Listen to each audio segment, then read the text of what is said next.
Oh boy, this looks bad, doesn't it?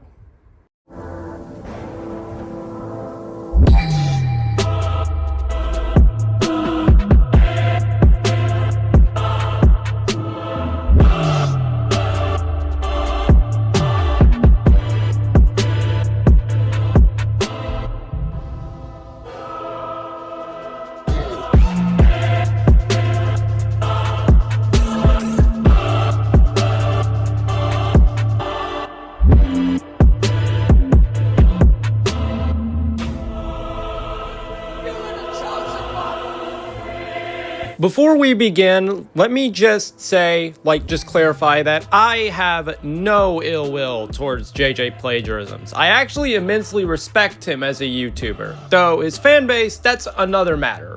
His fanbase seems to cultivate some of the, absolute worst of EU fanboys, but I respect him because, unlike several other people that just bash people for no reason, J.J Plagarisms is actually able to articulate arguments and give explanations as to why he has the points he does. And I immensely respect him for being able to talk about said points. And he doesn't do what so many other people do when criticized, which is immediately just abuse the YouTube copyright system and send strikes at people.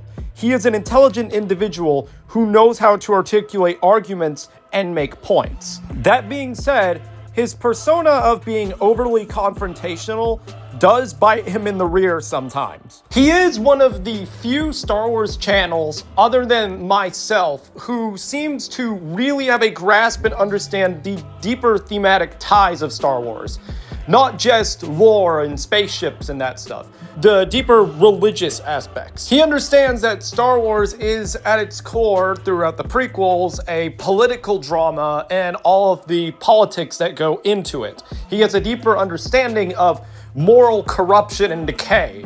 He understands thematic elements and tends to emphasize that over consistency with lore and, surface level lore. However, he does not understand the Star Wars Expanded Universe, at least how George saw it. Now, the Star Wars Expanded Universe is an utterly gigantic topic. It is huge. There is thousands upon possibly even millions of reading material that make it up, if you count all the comics, games, and books combined. It is next to impossible for somebody to have read all of it and understand every single last bit of it.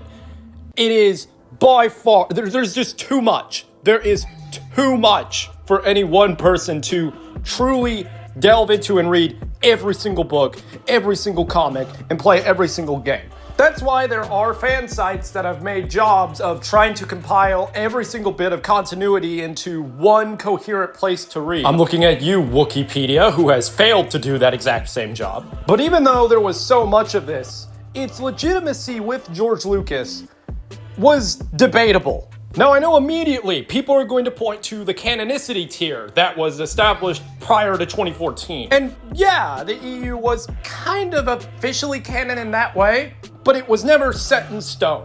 Only G canon and T canon were really set in stone. But you see, unfortunately, Plagarisms is one of those YouTubers that propagate the false, bogus claim that this was not the case and that George really cared and established a great deal of continuity in the EU. And of course, you could see where this is going. Plagarisms does not like TCW for this reason, even though the video he made on it is one of the worst takes on TCW I have ever seen. Consider this video a response to J.J Plagarisms and a debunking of this bad piece of misinformation. Even though I've thought I've explained this a million billion times over, I still get comments acting confused on why I hate the Clone Wars 2008 so much. It's because, my man, you are a walking, talking contradiction. You claim to be a massive prequel fan, and you show you are a massive prequel fan, yet you hate one of the best engineered pieces of that era, one of the best shows from that era, one of the best art mediums from that era, that expands and fleshes it out so much, and adds so many cool characters and stories and all sorts of fun. And yet, you hate it because, Well, you're gonna see why. I've tried refuting all the counter arguments. That hasn't been working for you because according to what I've seen from you here, you do not understand how this show works, its lore, or its fandom. You don't understand how it fits into the Star Wars saga as a whole and its role that it plays in being part of said saga. Like people pretending that it's just about retcon. This I will agree with you on. The retcons in this show are not a big, important, whining matter. The prequels still work as a self-contained story, whether the Clone Wars exists or not. And even the changes that are added to it are so small, they can be barely noticed. They don't contradict anything that's already said, and the stuff they do contradict is just EU material that was already in a right position to be contradicted anyways. It never mattered to George in the first place. However, there are a big portion of the EU fanbase that hate the Clone Wars because of the retcons. And this is a shallow reason to not like something. You see, people try to pretend that the reason why people hate the Disney sequels is because of the retcons and the inconsistency with the prior lore. No. People hate the Disney sequels because it doesn't respect the franchise and actively goes against what Star Wars is. And on top of that, they're just bad. They're not fun. They're not entertaining. The music is the only good thing in them. The fight scenes are bleh. The battle scenes are just boring. They're not fun to watch. They feel like a drag to get through. The dialogue is cringe. That's what makes people hate the Disney sequels. And so if anybody just hates for as shallow of a reason as retcons or it not lining with the material you did like, that's fine. You can not like the Clone Wars, but like hating it and just disavowing it as like part of canon is a bit too far when all that it's done wrong in your eyes is just not line up with what you did like. That's called being entitlement. That's you being a toxic fan. Just because you don't like the direction that George ended up taking things does not give you the happy right to give threats to Filoni and George Lucas whenever you feel like it. If you want to continue this story in a way that you think it should be continued, go write a fanfic. Make a fan animated film. Go and make a fan film. You know, do whatever. Make a role play. Do a D&D campaign. Do any of that on your own time. You do not own Star Wars. You do not own this world, and you do not have the right to dictate what happens in this world. This is not just directed at EU fans, this is also directed at original trilogy fans. Harassing actors because you did not like the film that George Lucas gave you because it didn't align with your vision of what Star Wars is, your vision of what Star Wars is has no weight when it comes to what George Lucas makes. George Lucas is the creator of Star Wars, period. It is his world. If you don't like what he comes out with, too bad.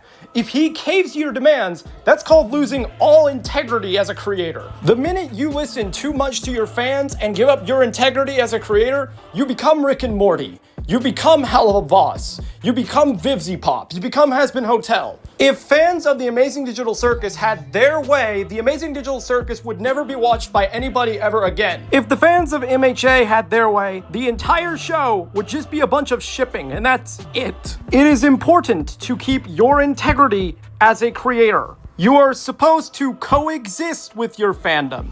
Listen to them, but do not let them dictate you. That is a healthy balance between creator and fan base. That is an ideal relationship you should want your fan base to have. And pretending that people are just mad that the comics and novels they grew up reading were shoved aside for a new story.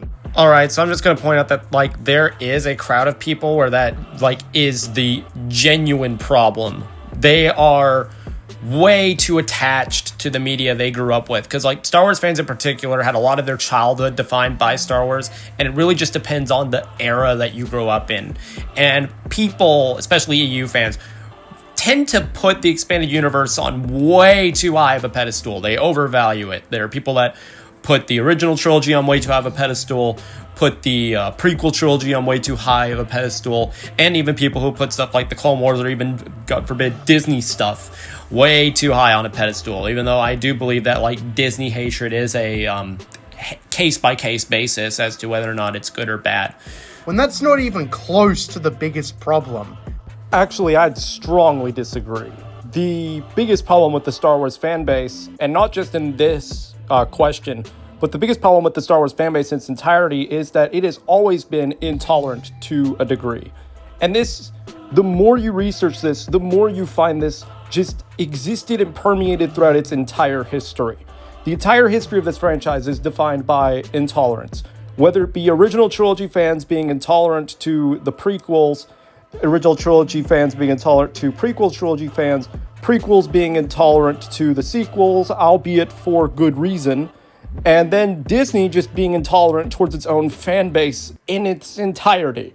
So this has always been a huge problem, and it's one of the big reasons as to why everything around this debate between the EU just continues to rage on to this day, because there are people that just do not want to accept that George never really cared all that much about the world that you grew up reading in the comic books and the games and the books and whatnot. Because the harsh truth is, George Lucas never considered the EU, or the expanded universe, canon to his films at all. It was never canon, despite what some fans say. Now, obviously, that is not saying that the EU didn't matter at all. It was its own parallel universe, and it was it was canon within itself, and the films were canon to it. But it was not canon to the films, nor in George Lucas's eyes. In an interview on a magazine in 2005, George Lucas states, "I don't read that stuff. I haven't read any of the novels. I don't know anything about that world. That's a different world than my world. But I do try to keep it consistent. The way I do it now is I have a Star Wars encyclopedia, so if I come up with a name or something else, I look it up and see if it has already been used." And George was pretty ruthless and very blunt about a lot of what happened in the EU and how he treated it. Some other quotes from him include, "Those are another author's interpretation of what I've created, and not to be taken seriously as far as what is really going on in the Star Wars world." George very bluntly in 2004 also says, "The novels and comic books are other authors' interpretations of my creation. Sometimes I tell them what they can and can't do, but I just don't have the time to read them. They're not my vision of what Star Wars is."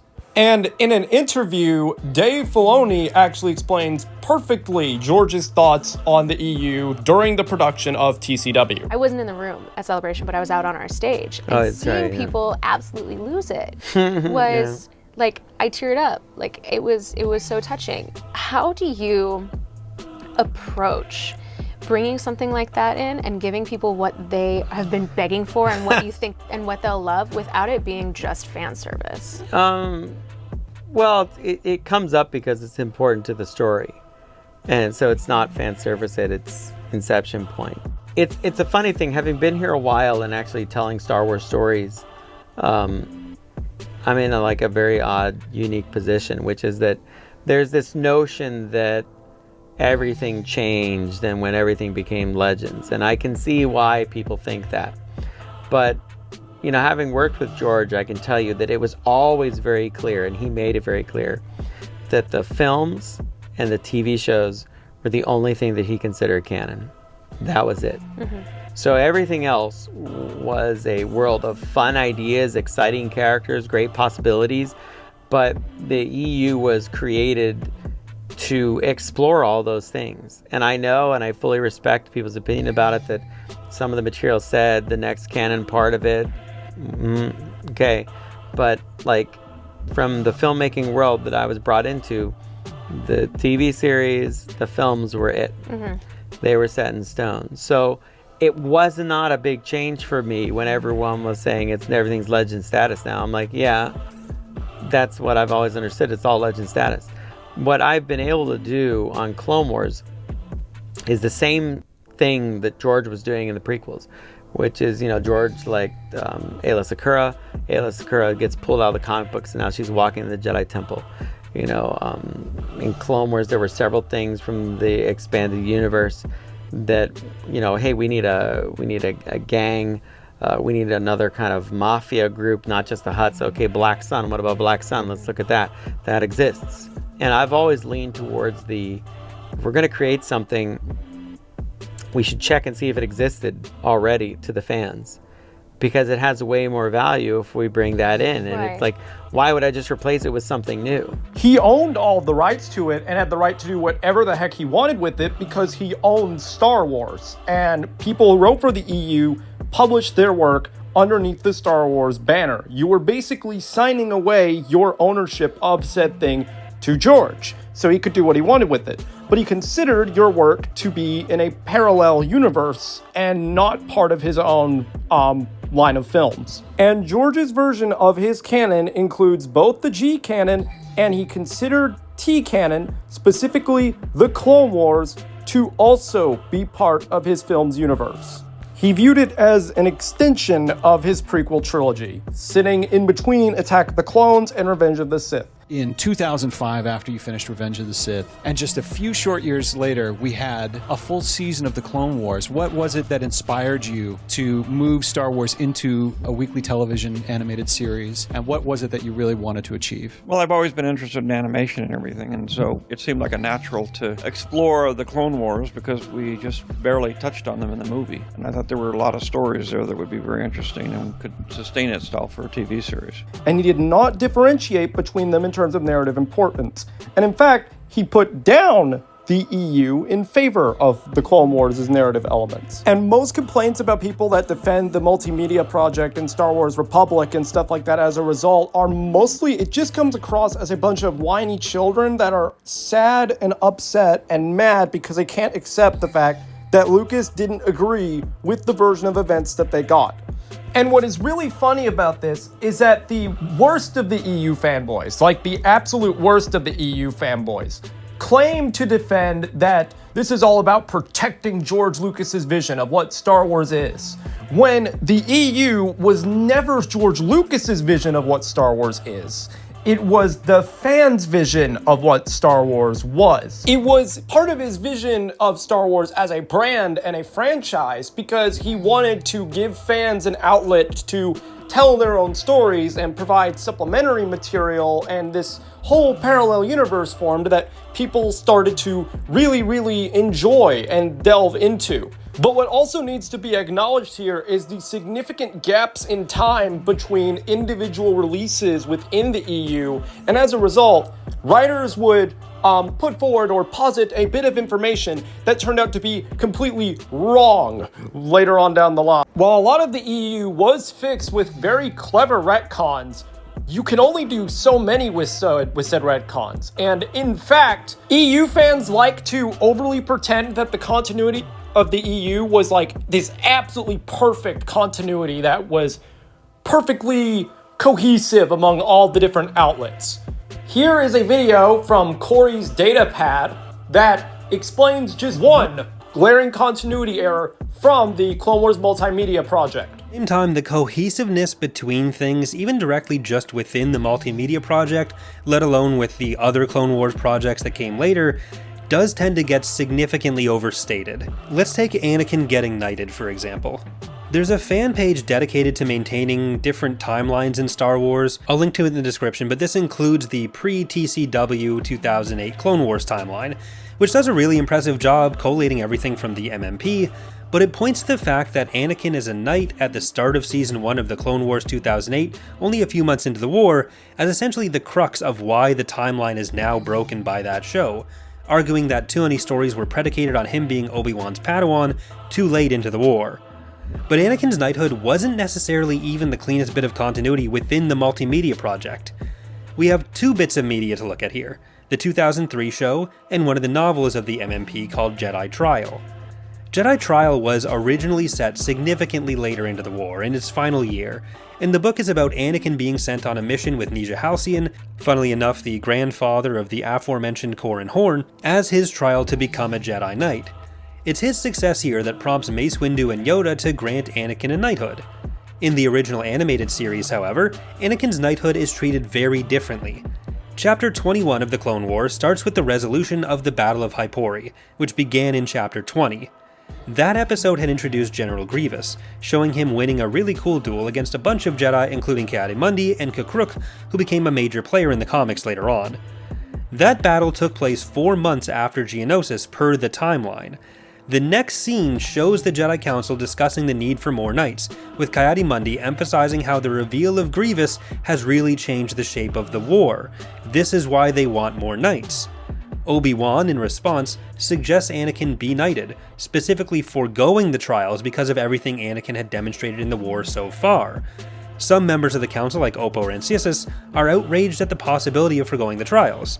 Obi-Wan then references Anakin passing a trial of skill by defeating Ventress on Yavin 4, referencing her as that dark assassin despite him calling her by her name and knowing her pretty well in other material set later in the war within the MMP, a trial of the flesh getting his arm chopped off by Dooku, and then every test of courage the war had dealt him. But nowhere in this do they reference that time he went off with Nija Halcyon in a book that was called Jedi Trial and was supposed to be his trial. But this puts Anakin's knighthood about 4 months into the war in that show. Notably, Anakin still has his episode 2 hairstyle, as does Obi-Wan.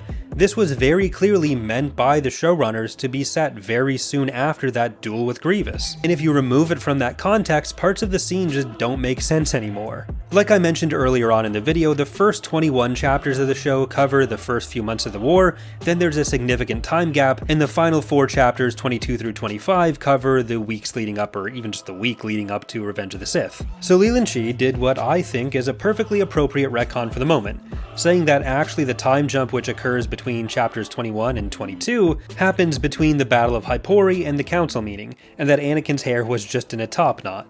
But while this should be enough for everyone to go about their day and move on, it's still pretty clear what the intent of this scene was, and it shows that even if the multimedia project was a level of coordination not usually seen between different types of media, that was more about having crossover characters like Ventress and telling the overall story of the war, but not really in a way where each medium cared all that much about the specific plot points going on in the other ones. The show was telling a very different story from what Jedi Trial did. So in some ways, especially on the basis of Anakin's knighthood, this actually makes the 2003 show and the 2008 show fit together better than the 2003 show with the rest of the MMP, at least pre-Leland's retcon. I will link his video in the description, but he actually does a pretty good job at explaining the overall overstated cohesiveness of the EU, and explains how retcons were kind of the thing that made the EU go round. If you got rid of them, the expanded universe would be a cluster. It would just be a mess to deal with.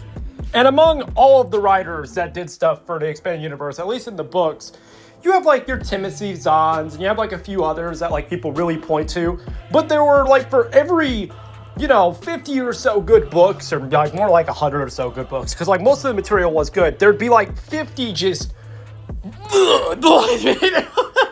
there'd be like 50 just crap among all of it. What was like some of the worst books I've ever read? Well, I mean, good ones I like. I enjoy Plagueis, the Force Unleashed novelizations, because like that was like my Star Wars obsession growing up. I was utterly obsessed with the Force Unleashed, even while I was still watching the Clone Wars. I played the games, I read the books, I got the figures. Like my gift for Christmas that year was the Black Series Star Killer figurine, the 3 3/4 inch figurine, because I don't do that 4 6-inch figures because they're just too big for me. I would run out of room on my shelf because I'm a completionist and I have to have every character. Now, admittedly, it has been a fair minute since I've like picked up one of those books and like read them like front to back. Like one of the really old ones, at least. Like I'll go back and read things like the Book of the Sith or the Force Unleashed novelizations. I'll read those anytime I want. And I'll also like look up like Old Republic Dark Horse comics on like readcomics.com.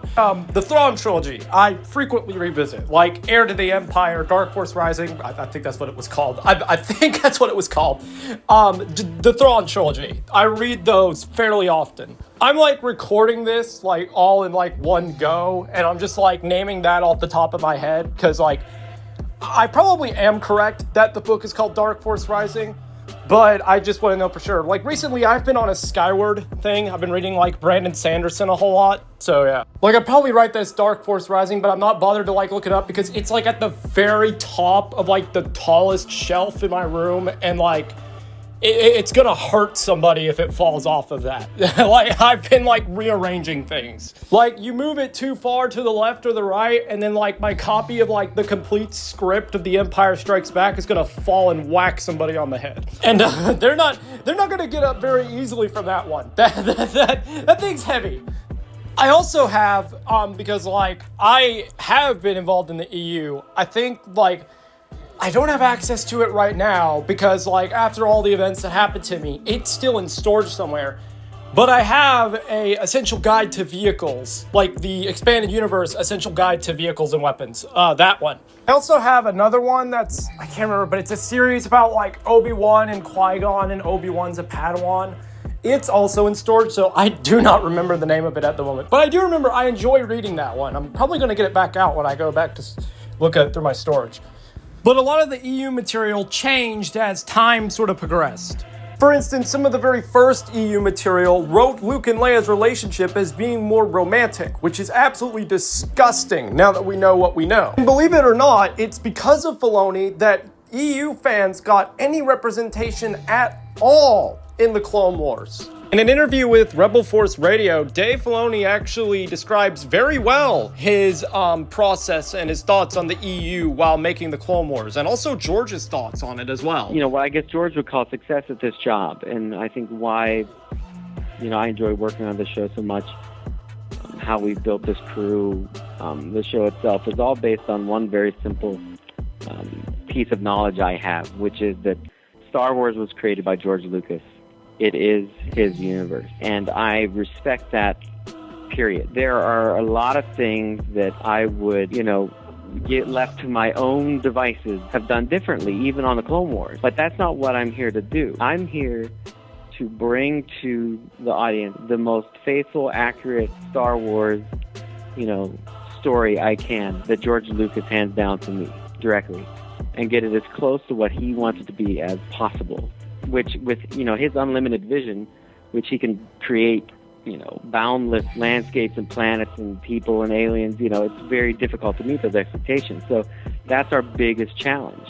Having grown up when I did for the past 30 years as a Star Wars fan, I'm aware of, you know, a lot of EU stuff, starting with, you know, I would believe the Timothy Zahn novels were like the first big thing, the Heir to the Empire, that I read. And I was like, wow, this you know, I'm reading this and this feels like it and this is cool, and I like Thrawn, and, you know, I thought he was a cool character in that he didn't have Force abilities, and I thought that's a great change, that we're not just repeating somebody else that, you know, is the next Darth Vader. I thought that was a great decision, story-wise. So, you know, I feel that my responsibility is always to, when George and I are talking story very early on, and when he brings up ideas and says, I'd like to do this character, or, you know, I saw this and I like this, or I always wanted to explore this, or I had a few ideas about this, I say, well, here's all this stuff, you know, and I'll take it to him, just because I never ever assume that he knows all that EU stuff, because it's huge. There's tons of it, and I don't know what he knows or what he doesn't know. So I take it to him,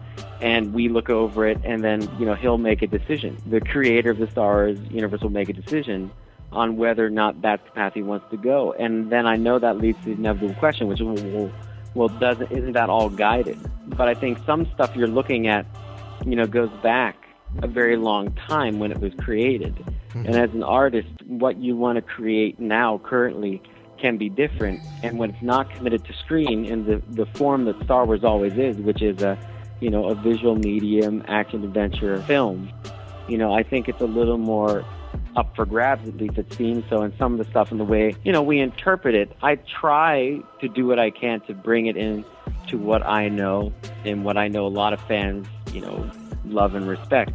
And, you know, we try to make it, you know, the most exciting thing possible. But at the end of the day, you know, George created Star Wars, and he's got all these reasons why he wants things a certain way or not a certain way, and I abide by that, which I think, you know, for me is really exciting, because it lets me really get into, you know, discussions with him about certain things that I've always wondered about when it comes to, you know, EU. or not EU. I mean, if you go back and read Splinters of the Mind's Eye, it's in some way, which I really like that book, but it's amazing in that how much the relationship between Luke and Leia plays out romantically. Knowing what we know now, it's almost literally shocking, but when it was written, it wasn't written with that knowledge. So I think there's always knowledge as fans that we think we have, but what we don't understand is that, George, it's his universe, and he is thinking about it and creating it.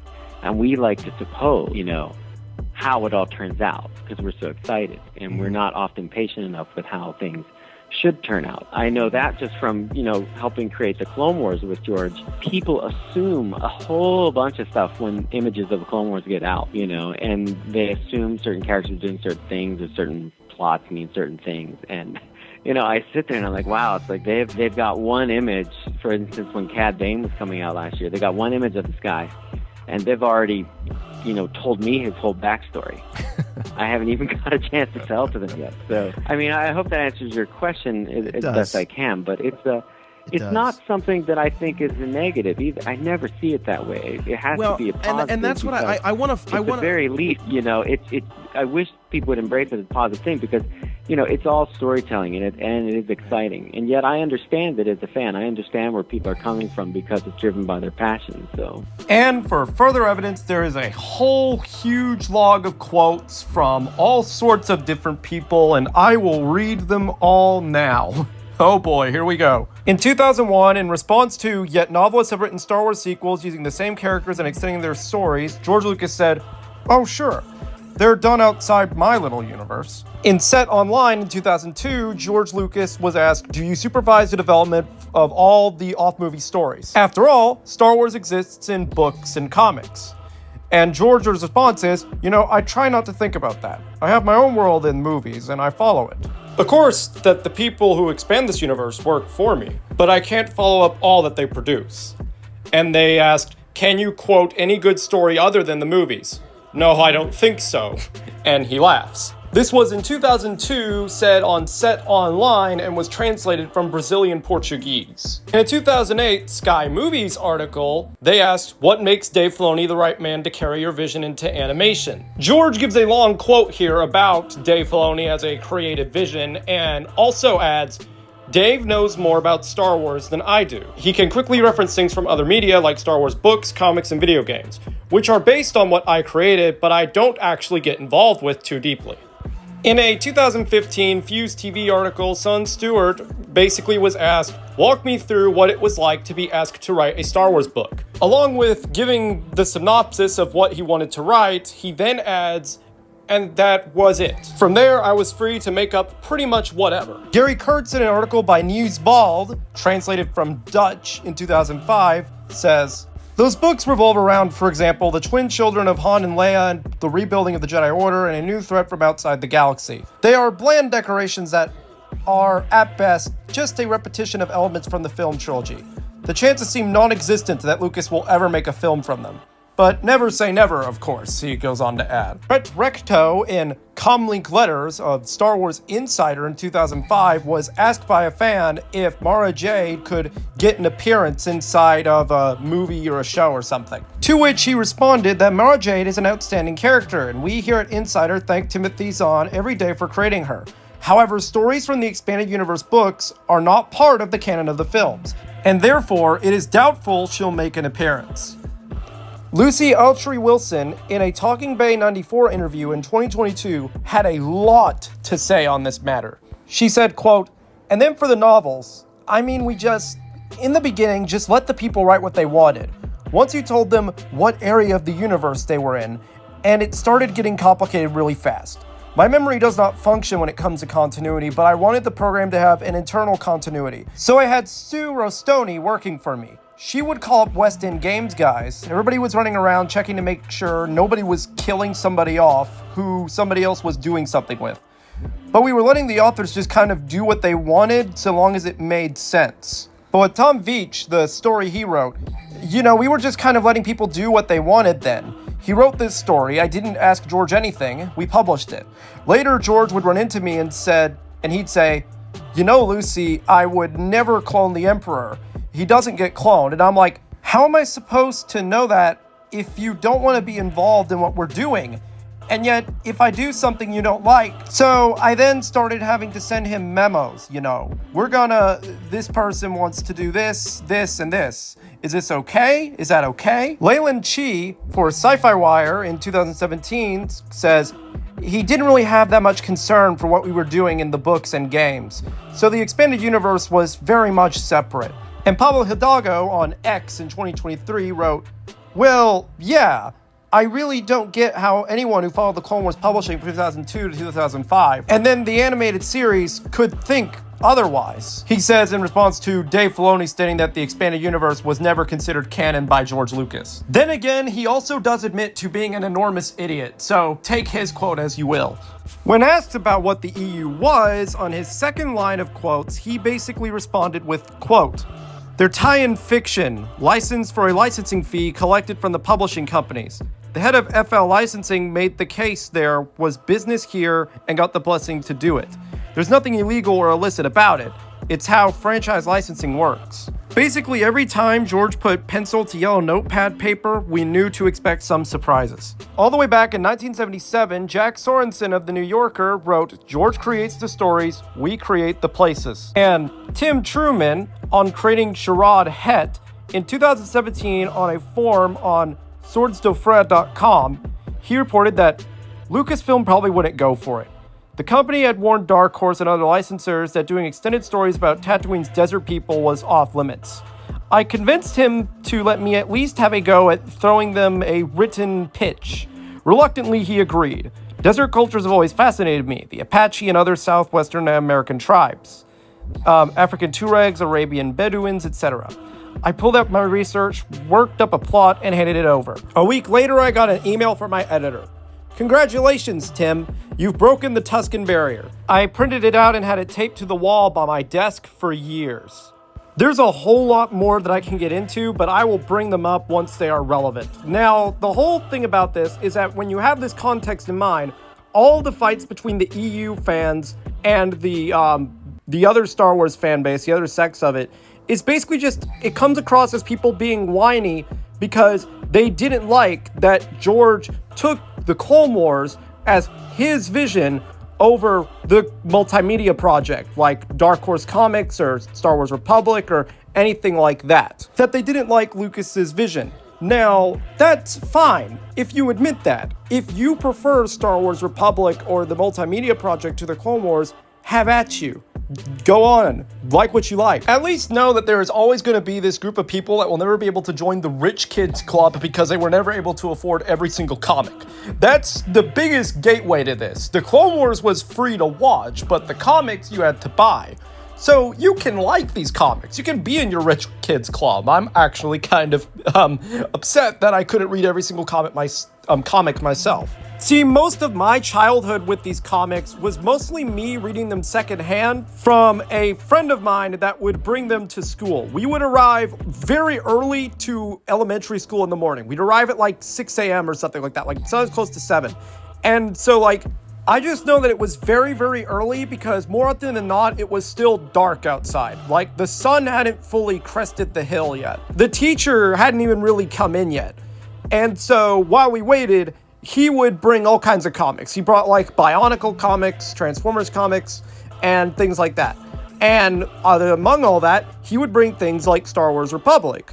And we would sit down and read these comics together. And that was kind of like my first taste of the Star Wars EU. I didn't live anywhere near any store that was actively selling comics. The most comics I got were the ones that came in the mail to me from the Lego Club every month or so. And some of the issues of Star Wars Republic and the Dark Horse Clone Wars comics that I did enjoy reading, I genuinely did enjoy, but there were times where I was frustrated because I couldn't get every single issue in chronological order. But at least admit that you're being a little bit petty here, or at least admit that that's why.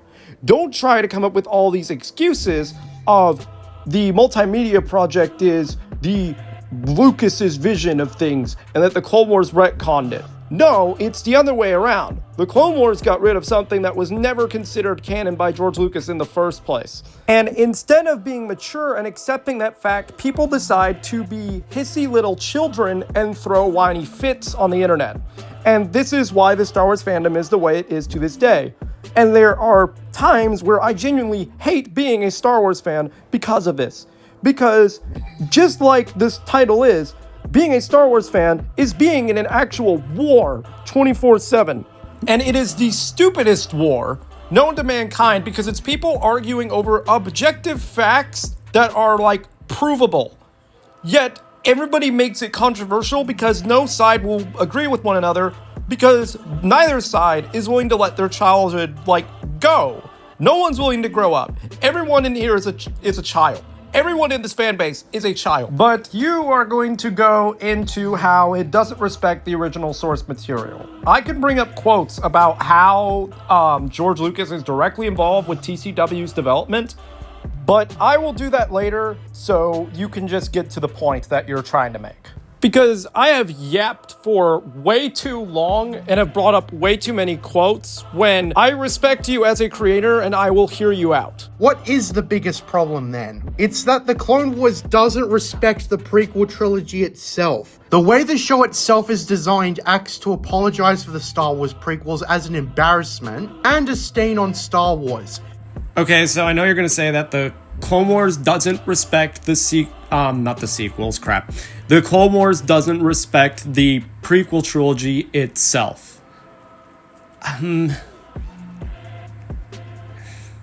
It really just depends on what you mean by, honestly, like, respect. Because it wouldn't make sense for it to tell the same story that the EU already told again, when George always approaches Star Wars differently every single time he comes back to it.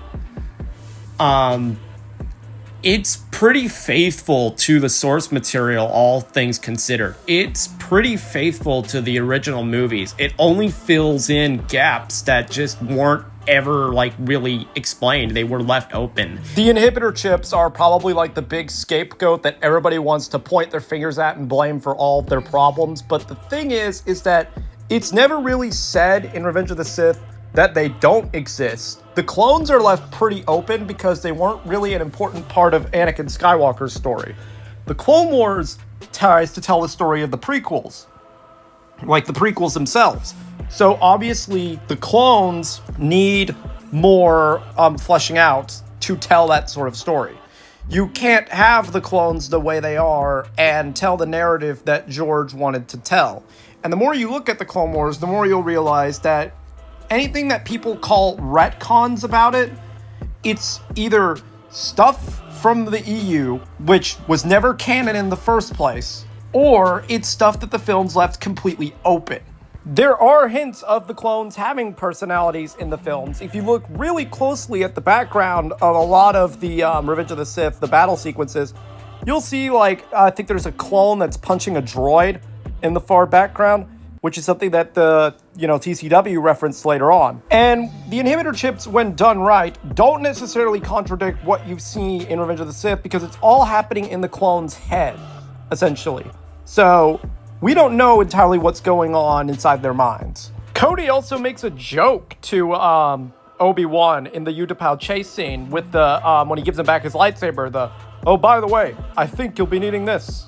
Commander, contact your troops. Tell them to move to the higher levels. Very good, sir. Oh, by the way, I think you'll be needing this. More importantly, it's that for this scene in particular, we can see Cody smile at Obi-Wan. Thank you, Cody. Now let's get a move on. We've got a battle to win here. Yes, sir. They are still very obedient in this scene, and the minute the contingency order goes out, it's like something shuts off in their mind. Cody was just making a joke, and now he's going to kill Obi-Wan. And all it's done is nurture the illusion that it's utterly impossible to create new, original, entertaining, and insightful stories with the prequel trilogy as it was made. I genuinely have no idea what he's getting at with this. It's not like the Clone Wars completely changes the prequels, it's doing them as they are made. Like, do you just want the prequel trilogy again? Like, the comics aren't exactly how the prequels were made either. It's not like George wanted to go out and make a whole bunch of movies. I'm confused. what is this point? Did you forget to edit this out or something? Because, like, this doesn't make any sense. I'm trying to grasp my head around this. It fosters the illusion that you can't tell stories with the prequels the way they were made. What is that supposed to mean? Like, that the Clone Wars is doing that. It's not like it's drastically changed anything. Like, sure, it's introduced new starships and vehicles and weapons and stuff, but like, huh? I don't know. Because, like, the EU comics definitely don't do that. They change things drastically because, you know, it's the EU, and it's a bunch of writers with, you know, different ideas and different ways of telling stories, and, you know, that's what the EU is. So, it's not like the Clone Wars is like that. Like, sure, it introduces new stuff, but, like, that doesn't alter the thematic context at all? Like, I don't know what he means here at all. It doesn't make any sense. Because, like, the subcontext is altered, you know, varying from arc to arc. Whatever is being told, the story kind of, you know, varies and shifts and goes in different narrative flows to facilitate that. But it's not like the actual context has changed. The context is, it's a war. It's the Clone Wars. You know, right after Attack of the Clones, it's building up to Revenge of the Sith. It's not like that has changed. So, I don't know what he is meaning. Is this just you, like, wanting to fill time and you just needed something to say, so you said this here? Because this makes absolutely no sense, no matter how you frame it. Like, at all. It just doesn't make sense. Because, like, okay, maybe he means, like, telling it with the same medium, like movies or whatever, or like live action, but, like, George clearly doesn't want to make more movies, and I don't think this needed a whole other movie just awkwardly stuffed in between, like, Attack of the Clones and Revenge of the Sith. It didn't need that. Are you referring to, like, the green screen and the CGI? I don't know. What do you mean by the way the prequels were made? Because the way they were made, like, just doesn't work with this medium at all. I don't get it. But there are arcs here that still fit both thematically and continuity-wise with what we see in the prequels that are being told here. There's multiple of them. The Umbara arc is a good example of a new story that still thematically fits with the context of the prequels within TCW. The Umbara arc is a very dark arc because post-assassination of the Umbaran senator, the planet of Umbara has decided to secede from the Republic and is, you know, throwing in with the Separatists. This results in a very dark arc where the clones are deployed in a Vietnam War style situation to quell the Umbaran rebellion. Now, here's the interesting thing. This is one of the first times in this show where the clones are not fighting against droids. You see one of the first glimpses of the Empire where this military force is being deployed against a planet's own civilians. This is showing the true corrupt nature of the Republic and its bureaucracy as to how it is treating this planet that has seceded from it, where if you are not part of the Republic, you are basically dead to it. That is what this means deeply. This is also furthering the Jedi's corruption of sending war generals to attack a planet's civilians and not a military force. This all starts happening later on into the show as you get closer to Revenge of the Sith and Palpatine's power becomes more absolute and authoritarian. As the Republic drifts more towards fascism, they start to act more like Nazis. Umbara diplomatically voted in Senate to secede from the Republic, and the Republic is responding without senatorial approval of a military strike on a planet's civilians. Palpatine used his emergency powers to deploy the clone army in times of wartime. So he is using his military authoritarian power to deploy basically an army to kill civilians. It is a very Vietnam War style narrative. The clones are struggling against this force that are this planet's own militia because they know this planet, the clones do not. This is their national militia, essentially. This is basically like the National Guard of Umbara that's fighting back. The clones are framed as the heroes here because we're seeing everything from the Republic's perspective. Obviously, the Republic is not going to see what they are doing as anything bad. But when you have context and you look on the situation from an outside point of view, you realize what the Republic is actually doing here. They have to frame everything this way as, you are following the clones' POV, and you still see how grueling of a campaign this becomes for them. This is an example of a new story inside of the context that the prequels originally give. The prequels originally give the context of rapid government corruption within the Republic and a clone war, so to speak. This is what is going on here. Exactly. And I don't know how you don't see this. Heck, this even fits in with the themes of the Battle of Endor, because that in and of itself was very much inspired by George Lucas's experiences in Vietnam and his strong feelings about that war. So what you want the Clone Wars to do, it already does. You just don't see it because you don't understand that it's being shown from the hero's perspective. Of course, the heroes are not going to see themselves as being corrupt. The Jedi are not going to see themselves as being corrupt and gripping onto power. The Republic is not going to see itself as being authoritarian. But you are shown very clearly throughout this show that it is rapidly becoming such. Typically, people are led to believe that the prequels require massive revisions, like de-emphasizing midichlorians. The midichlorian thing is just an issue of people not understanding how narratives work and how really it doesn't demystify the Force. That's what they think. Midichlorians are of a non-issue. They're not important. It's just a tangible scientific term to frame an existence of magic. The existence of midichlorians themselves and how they enter individuals is not explained away because that would demystify the Force. Rather, they are just a vessel that explains the presence of magic inside of an individual. Harry Potter has this same thing, even though people don't like to admit it. You are either born with magic in your blood or you're not.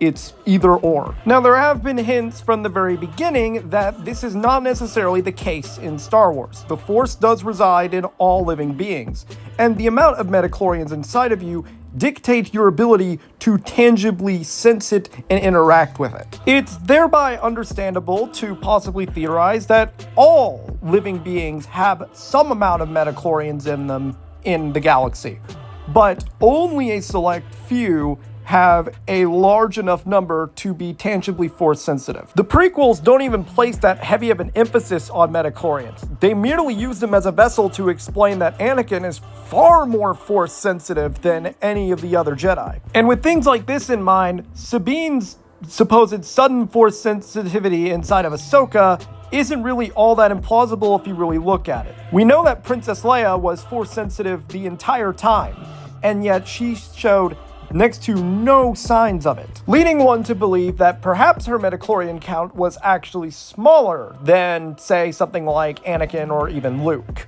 meaning that even people with relatively small midichlorian counts can still achieve Force sensitivity if they hone and train and learn to let the Force surround them. And then there seems to be instances where the Force takes actual prejudice and bias against certain individuals who will never be Force sensitive, i.e. cyborgs like Grievous or Hutts. So while the Force sensitivity itself is being explained in a tangible scientific means, the reason and why it gets there is left completely open and vague. We know that midichlorians are a thing, but how they're facilitated, we have no idea, and that leaves the Force a mystery. Now, in all fairness, we are entering theory territory with the whole Ahsoka thing, like the whole Ahsoka show thing, and that's not entirely relevant to all this. I will admit that's sort of entering theory territory.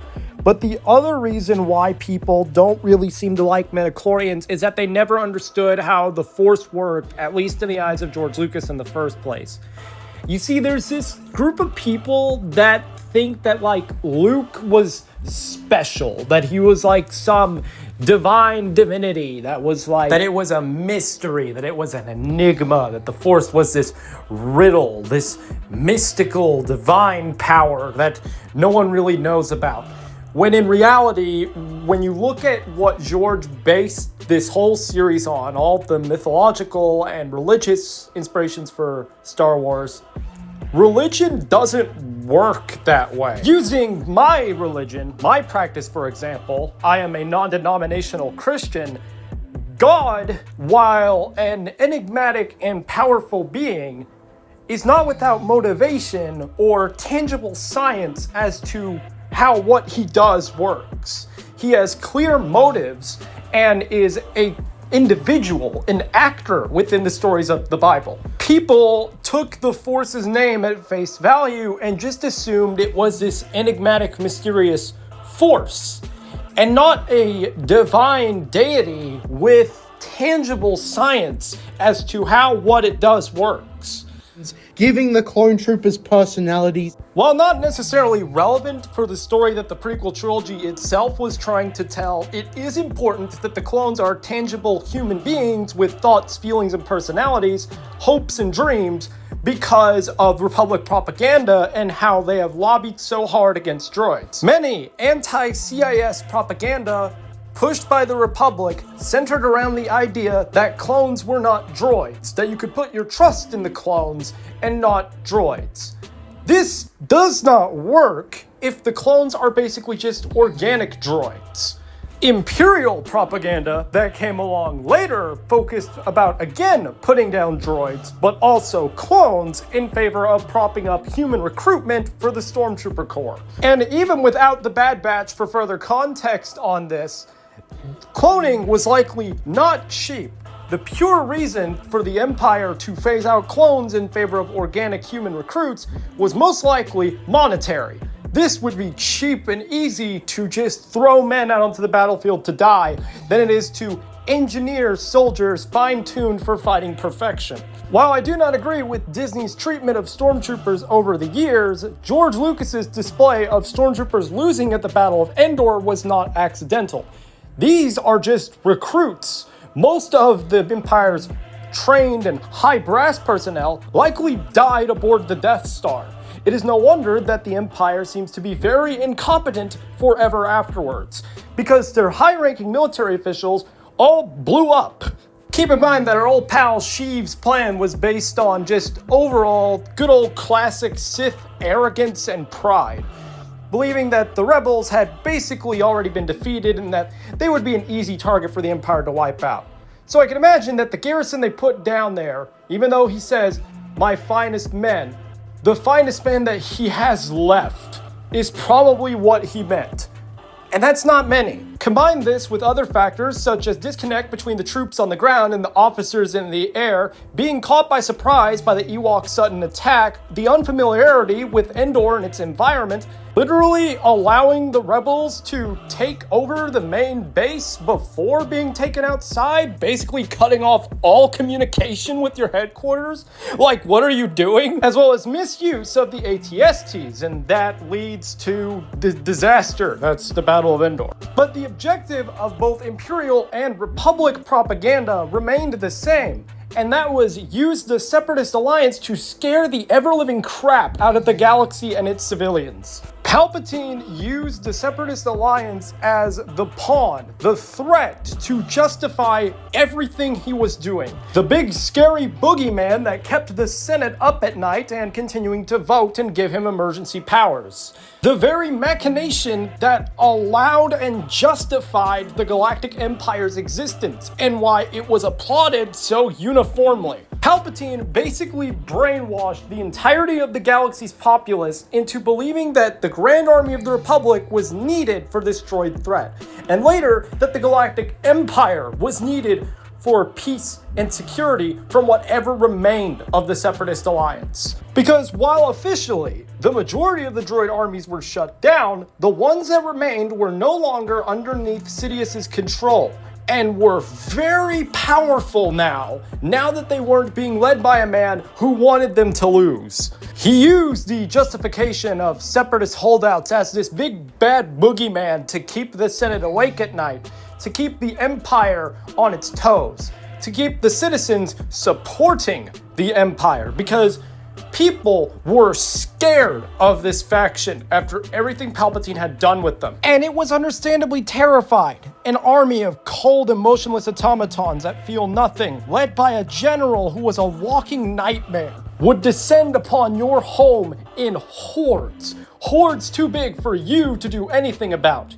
You need the Grand Army of the Republic to protect you. Because the clones are not droids. They care for you. They fight for the Republic. They believe in the Republic. See how motivational that phrase is, this statement I just made? How terrifying it paints the Confederacy to be, and how heroic it makes the Republic army seem to be? That's what Palpatine relied on. And then the Empire used this whole war as the boogeyman. That we can establish peace and security and never have a nightmare-inducing conflict like this was again. The Republic propaganda was anti-droid. That doesn't work if the clones are basically just droids in organic shells. You need the clones to be more like people so that the people on the other planets can react to and sympathize and empathize with them. Otherwise, it just doesn't work. But continue. And countless other changes that reframe the story. And only then can you make something approaching a good story. That's a complete myth. And you seem to be confusing the term of revision with narrative expansion as what the Clone Wars is doing. It's not revising anything that the prequels did or quote-unquote failed at or whatever. The prequels are fine to watch on their own, but when you watch it with TCW, it does make a more enjoyable experience because it's a gigantic second act. It's the entire second act of a 3-act play. There is so much that this war wanted to tell to make it the really powerful tragedy, even more powerful because it was powerful on its own, but to tell the dramatic and epic downfall of this whole entire arc, this whole trilogy, it needed a lot of fleshing out. And that's not revision, that's expansion, and it makes the stories more fleshed out and the world feel more alive. The prequels does not need the Clone Wars to exist, but it absolutely benefits from its existence, yes. Because it's just an expansion of the second act. It just adds a lot of context and stories in this world, in this war, that expands our view of it. But it's what spawned lazy excuses during prequel resurgence. That people only think they like the prequels because the Clone Wars 2008 muted their perceptions towards the movies, blah blah blah. Again, the prequels absolutely benefited from TCW's existence as expanding the narrative. But does it need it to exist? No. This excuse, of course, doesn't account for prequel fans like me who turned against the Clone Wars, or fans who haven't seen the Clone Wars outright. Most people who don't like the Clone Wars, and I'm assuming this is your problem as well, is that they don't like it because it doesn't line up with how they envisioned the story of the world going. Which, fine, if you don't like it, sure, don't like it. But at least don't be petty about it and just admit that if you are petty, admit you're being petty. Stop trying to come up with all these excuses and hiding behind the Multimedia Project and Republic like it is going to somehow save your life, because it is not. It was never canon. The other problem that people genuinely do have with the Clone Wars, and I have problems with people who don't like it for this reason, is if you're one of these people that don't like it because it's animated and that animation is somehow just inherently unenjoyable or is for children or is kid stuff, please get out of my life. I am so tired of hearing that. These people act like adult animation and things like The Simpsons and Hell of a Boss and Hazbin Hotel just flat out don't exist. I'm not saying I like Hell of a Boss because it has its fair share of issues, but I would never show it to a child. And it is irritating how many people actually don't like the Clone Wars for this reason. I bet you don't even realize how common this is. I hear this reason given for not liking it so much on online forums and even with people I've talked to in person. Some people just have this inherent bias against animation as an entire medium, and I'm honestly sick of it. Now, the other reason why people also don't like the Clone Wars, or don't like it, is, well, there's also the people that just genuinely haven't seen it. And the other reason why people just don't like it is some people think the art style is a bit uncanny or off or weird. And you know what? I mean, some episodes are not wrong. Some episodes are not wrong. It's just a cop-out that continues to treat the Clone Wars as some masterpiece, and the prequel trilogy is a failure. No. The prequel trilogy is the masterpiece, and the Clone Wars is just an expanded part of said masterpiece that makes it even more of a masterpiece than it already was. There's a difference. Let me tell you, however, that it's actually the other way around. It being the other way around, though, doesn't really make a whole lot of sense either, because this entire argument just hinges on the very idea that prequel hate was entirely fabricated. Which, it was exaggerated, yes, but was it ever fabricated? No, it absolutely existed. There's even videos from back in the day of the Phantom Menace release. When the Phantom Menace released in the theaters, it was mixed, both critically and by fans. Now, if someone were to go out and say, to use the argument of, well, it made money, that was a given. It was always going to make money. It's Star Wars, it's the next big installment, people are going to want to see a continuation of that story. So obviously, it was always going to make money. The issue was always about its reception as to whether or not people liked it or not. And as far as you can see from like the media outlets and even just reviews with people that saw it in theaters, it was very much a mixed bag. There were people that loved it. It was mostly my generation that loved it. The younger generation, the kids. Adults were the ones that it was disproportionately adults that just did not like these films. And there's several reasons you could say to what this is. We may never have a fully definitive answer as to why their reception was so mixed. But you could narrow it down to this story was very different from the films that came prior. It was much less simple. It was much more complex. It was much more deep. And I guess to a lot of people, that just didn't feel like the Star Wars they knew or were used to, and just found it hard to follow. That could be a very viable reason as to why all this hatred kind of emerged. Now, it went absolutely too far with harassing actors and stuff, but this hatred and these mixed feelings about these films do still exist and did even back then. Now, I will say, the prequel trilogy is better when you have every single film to view back to back or to view with each other. Like, you have all the elements laid out. I can imagine that the Phantom Menace just being a thing by itself would be pretty awkward, because it would have felt weird. It would have felt weird because, like, you don't know where it was going to go or even what story they really wanted to tell, because, like, the clones are not even brought up yet. So, yeah. The prequels are the story that dared to ask a lot of tough, complicated questions. And the Clone Wars came out afterwards to chicken out on those questions. Actually, no. The Clone Wars just left even more questions than the prequels began with. I know this personally from watching it. There are several arcs that just leave you scratching your head. The whole Sifo DS investigation just really concludes that it was Dooku that had a role in it, and nothing else at all. That's it. That's all you get. You learn about Sifo DS, and then you're just immediately into Fives is dead. Great. Oh joy. It just leaves a question hanging in the air that is never going to be answered. The only answer that the show gives in that Sifo DS arc is that Dooku is Darth Tyrannus, and we already knew that. So we don't learn anything at all. I guess you could say we learned that, like, Dooku hired the Pikes to shoot down Sifo DS, but that doesn't really tell you anything. The Mortis arc is a great example. It introduces so much and tells you basically nothing about it. No, I am serious. The Mortis arc is one of those things where if you're a Star Wars theorist, it will break your mind because it introduces so much and leaves you with nothing but questions.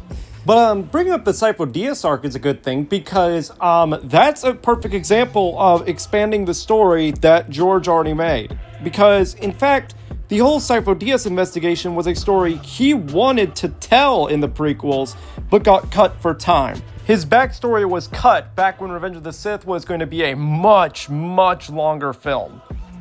But, yeah, continue right along, my friend. So let me explain. The prequels at their core are a tragedy. The whole direction of the story is to show how we got to the state we are by the events of A New Hope. And to do that, you can't just have good guys rise above evil, because that's not a tragedy. The prequels refuse to comfort you. They show you what happens when even good people serve a corrupt system. How people make moral compromises for the greater good. And you are failing to explain how deploying a military force to a planet's civilians to utterly repress and wage war against them, all because they voted to secede, is not corrupt because... why? It is telling how bad your arguments are when I can literally just use a single arc repeatedly against them. You know what? Fine. We'll take it a step further. So the Jedi are not corrupt for not sending help to Mandalore when they clearly needed it. Their people were dying, they were on the brink of war, and they didn't want to get involved because of supposed connections to separatists. So Fives finding out about the whole inhibitor chips thing and trying very hard to explain to everybody what he believes is coming, but absolutely no one will believe him, and he is gunned down by his own brothers who did not want to kill him, but were forced to under Palpatine's orders, is not a tragedy. You heard it here, folks. Maul stabbing Duchess Satine through the chest and killing Obi-Wan's unrequited love right in front of the man is not a tragedy. Dooku sending General Grievous to carry out a planet-wide genocide of an entire race of space witches because Dooku was foolish enough to commit the rookie mistake of making a deal with a witch mother for a Sith apprentice is not a tragedy. Ki-Adi-Mundi is not corrupt for using flamethrowers against the planet's own inhabitants. Jedi are not corrupt because Luminara is so emotionally detached that she was willing to leave her Padawan for dead and not even refer to Ahsoka by her dang freaking name. The Republic is not corrupt because the trial against Ahsoka is completely rigged and she will die because of Tarkin's involvement. Steela Carrera being shot by a droid sniper at the last moment when they think victory is assured and falling to her death, and her brother being only helpless to do anything but watch, is not a tragedy. Well, geez, 99's death means freaking nothing, I guess. The Republic isn't corrupt when the Senator of Rhodia is murdered.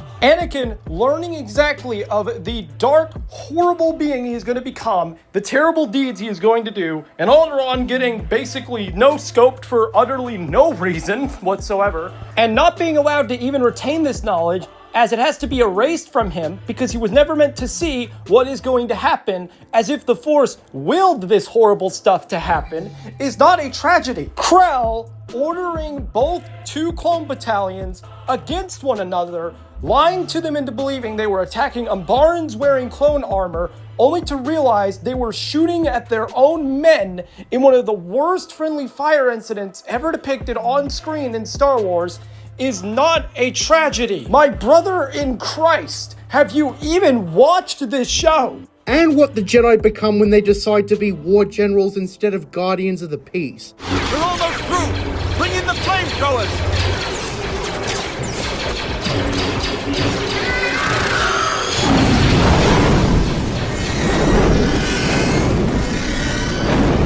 The prequels refused to defer responsibility solely to the Sith. Everyone was at the very least negligent for the creation of the Empire, and that's an important warning to give people, and why the messages persevered throughout the years. Because it wasn't just that the prequels got reassessed on the surface level after the sequels bombed. It's that people started to catch on to George Lucas's warning, and saw what he was actually doing with his story. If the prequels had none of that, I don't think they would have survived initial reassessments. If you look at prequel hate from back in the day, none of it actually asked important questions like what the movies are actually about or what they're trying to teach us. Instead, people were just caught up talking about bad dialogue, acting, and whatever the fuck else without understanding what the movies are about. I've already thought ahead, and you were going to probably ask me this, and probably bring this up as a counter-argument against me. No, I understand why the prequel dialogue is the way it is.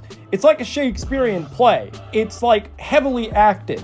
That's the whole point. It's like overacted. That's why it sounds so off-kilter and janky. Now, there are some lines that deserve to be forever memed, like the whole, I don't like sand. But I understand why it's written the way it is. It's part of the reason as to why Godzilla Minus One is one of the best movies in the last 20 years, if not the best. It has really good over-the-top Japanese theater acting, and it works with it because it fits the period. We're just gonna skip through some of this because it's not entirely relevant to the rest of the conversation in the video, and this is running long already. It's not that any of this is just bad, it's just that it's not relevant to what I'm trying to do. The Clone Wars in general is exactly what happens when people whine too much about a story based on vibes instead of engaging with the questions and concepts. Bring in the flamethrowers! So, like how you're failing to engage with the stories and concepts of the Clone Wars. And instead we get a backtracking mess. Instead, we get a backtracking mess. You got a source for that, buddy? Oh wait, I know what the time it's for. It's time for my favorite meme. Get ready, everybody! My source is that I made it the fuck up. Practically everything the Clone Wars does throughout all 7 seasons plus the movie aims to give the audience an easier story to digest. I think the term you are looking for is expands the story. Not give an easier story to digest, but to add on to the story that people already enjoyed. Your biggest flaw is you seem to approach this argument from a biased standpoint already. You do not seem to be willing to want to give the Clone Wars a chance. And maybe it's because of your prior bias with the EU. I'm able to differentiate between all mediums of Star Wars and find the good, genuine, positive assets in all of them. And I will never call anybody a Star Wars fan until they can appreciate Star Wars for what it is at its core. If you like the prequels, good job. You are a prequel fan. If you like the originals, great. You're an original trilogy fan or a Clone Wars fan or whatever. If you can watch Star Wars and appreciate it for all of its merits and have genuine quantifiable reasons for why you don't like other aspects, other than that it conflicts with something else prior, then and only then will I call you a fan of Star Wars. I am ruthless with how many people I gatekeep in calling Star Wars fans. For me to give you the title of Star Wars fans, you have to love this world, not any of the individual material that takes place in it. You have to love this world, its characters, and the storytelling potential it has. You say so many things about the Clone Wars in this video that are easily disproven by just watching the show and going into it and engaging with the questions it presents you. You don't list any source for your points, and you don't back up your arguments quantifiably. You are good at articulating your words, but you make claims and do not provide anything to back them up. No wonder people are confused as to why you don't like the Clone Wars and why you are never going to win this argument. Because you are fighting a losing battle. You might as well just throw in the towel, my guy. People love this show, and you can't seem to understand why. And maybe it's because you don't understand this show and refuse to engage with it. You want to antagonize it because you see it as something that's taken away something you liked prior. If you don't like this show because you don't like the art style or you're just not a fan of it, you didn't enjoy it, you didn't find it fun or entertaining, admit that. Own up to it. Stop pretending it's part of some big conspiracy that ruined Star Wars. No, that is taking the blame away from who actually made Star Wars worse, and that is Disney's mismanagement and how they viewed the brand. TCW had nothing to do with it. Everything the Clone Wars presents from the prequels is radically altered to make the movies more edible on the surface. We already discussed why this is incorrect. This is just expanding upon the prequels' narratives, not changing them. But in doing so, we lose everything about what the prequels are actually about. And that's according to you, I guess. Anakin being isolated from everyone and putting too much faith in the wrong man is part of the tragedy. And that's lost by making him a deep-voiced macho man with connections everywhere. What? My brother in Christ, you just skipped over one of the biggest arcs that perfectly keys into Anakin being isolated and his downfall. Obi-Wan's faked death is an ultimate testament to exactly the absolute worst of what the Jedi's emotional detachment can lead to, and the psychological impact it can have on the individual. Throughout this whole arc, Anakin is alone, drifting closer to the dark side than we had ever seen him drift at this point. The only one who he is with is Ahsoka, who has stayed by his side this whole time, and she makes him more concerned about protecting her because he wants to save the ones he cares about. Ahsoka does not know what's going on inside of Anakin's head, nor can she understand, and so she is not in a position to console him. Everyone in the Jedi Council is in on Obi-Wan's faked death, did not tell Anakin, and in fact, they wanted to keep him unknowing because they thought his genuine trauma would sell the death even more. This planted the thought into Anakin's head that the Jedi did not trust him with this knowledge for whatever reason, that the Council didn't trust him enough to assist in said operation. They didn't trust him to not reveal anything. And even though we know Obi-Wan is fine, Anakin thinks his brother is truly dead at this point. And that is what is beyond messed up about this arc, and why I do not forgive the Jedi Council for this action, because it psychologically broke Anakin. They are so emotionally detached to the point of not even considering Anakin's feelings about this. That is so messed up. And Palpatine takes the time to stroke his ego. He is isolated alone with Palpatine until Dooku enters. And Palpatine brings up several things that makes Anakin feel more alone and that others trust him less and less. Bringing up that Amidala planned a banquet that Anakin knew nothing about. And telling Anakin that he assumed that the brilliant idea to fake Obi-Wan's death and disguise him was part of his idea, that Anakin had a role to play in it. And Anakin can only bitterly respond that the Council told him nothing of it at all. And then from here we see Anakin's arrogance come into play. His pride and his egotism get the better of him when he challenges Dooku 1v1.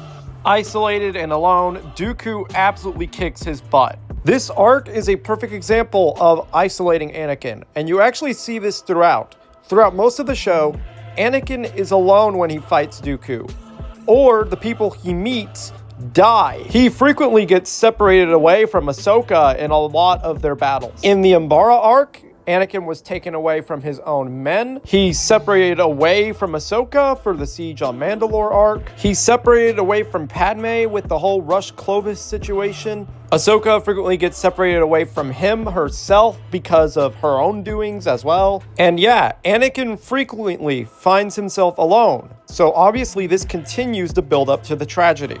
Creating a character like Ahsoka in the first place demonstrates this, because her existence completely screws over the tragedy. And there it is. There's what I expected. You completely misunderstanding why Ahsoka's character exists. Ahsoka does not screw over the tragedy. She's actually a necessary anchor for Anakin to pour his attachment over. One who was created, mind you, by George Lucas. It was his idea to have Anakin be the one to have a Padawan. The Jedi give Anakin a Padawan because out of tradition, this is a traditional way for a knight to learn discipline. And they thought Anakin would learn the same. The tragedy is that they inadvertently ended up giving him yet another thing to attach to. A daughter, if you will.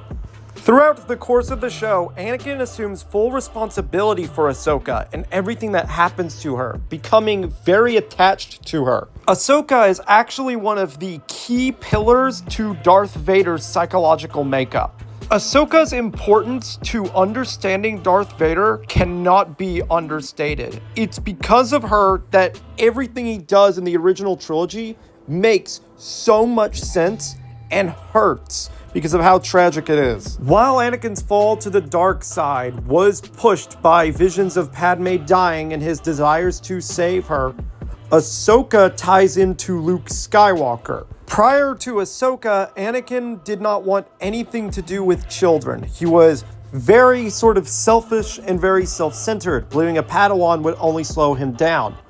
Look at what he's trying to do with Luke. He wants to keep Luke as his own apprentice. He wants to regain what he had with Ahsoka. Vader hates himself for having failed her.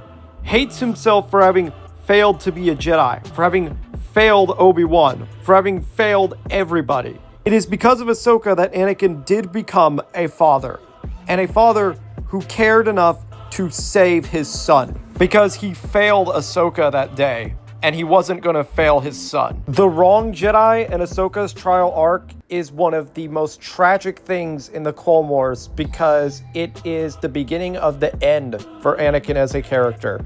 It is his first major failure. And forever afterwards, his fear of failing again is what drives him to become Darth Vader.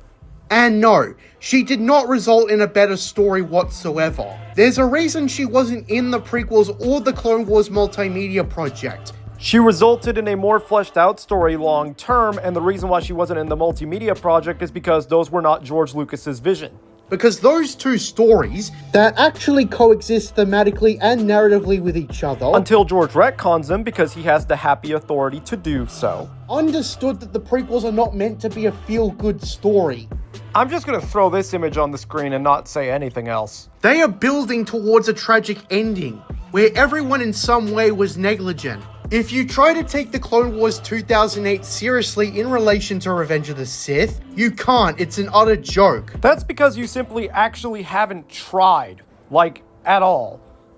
You can take it seriously in coordination with Revenge of the Sith, because it's just part of that build-up to the tragedy. As the show goes forward, it gets darker and darker. The narratives get more and more grim. You get episodes focused entirely on villains. The bad guys start winning way more often. The minute you think you're going to get answers, Dooku shows up and chokes the grub guy to death. You know, the Jedi find out the truth that Dooku was involved in the clones' creation and choose to not retire the clone army because, from a logic standpoint, they have been fighting with the clones for multiple years at this point. They have saved multiple lives. They have proven themselves to be valiant warriors when fighting alongside the Jedi, and this war is still actively ongoing. Why would, just because Dooku, who used to be a Jedi, was involved in their creation, would that mean that they should suspect anything? And two, even bother canceling the clone army? This decision makes perfect logical sense, and it is unfortunately tragic that it turned out to be an alarm bell that logic dictated should not be an alarm bell. The secret of the inhibitor chips is another tragedy. It is a tragedy because the person who found out about them was never believed by anybody, deemed to be insane, and had the whole state turn against him in a grand conspiracy to cover up everything. He never got to tell the Jedi what he had discovered, and died with that knowledge. That is tragic. Had he lived and people listened to him, his words would have saved the Jedi and could have potentially ended the war. But no one believed him because the entire state made him out to be a liar, a crazy, an insane person. That is tragic. The lesson in 5's story is the dangers of propaganda and how totalitarian and authoritarian regimes can make the populace believe what they want them to believe. And that when something so big and dark and conspiratorial is going on, that when the conspiracy theorist turns out to actually be correct, no one believes them. This lesson is very poignant in today's world. Let's be honest, the Epstein files were happening this whole entire time. No one would have believed anybody if this gigantic conspiracy was brought up. They would have been deemed insane, a whack job, a nutcase. But it was really happening. The Jedi let their own hubris trick them into falling for the state media that was blaming an innocent man for doing something he did not do, for committing a crime he did not commit. That is the fault of the Jedi. But you mentioned every party having a role to play in this. So let's bring up the Separatist Alliance and highlight their shortcomings and their downfall of this war. The Separatists have their own roles to play with their own incidents of impotence and negligence on multiple accounts. Look at Onderon and the Separatist occupation of Onderon.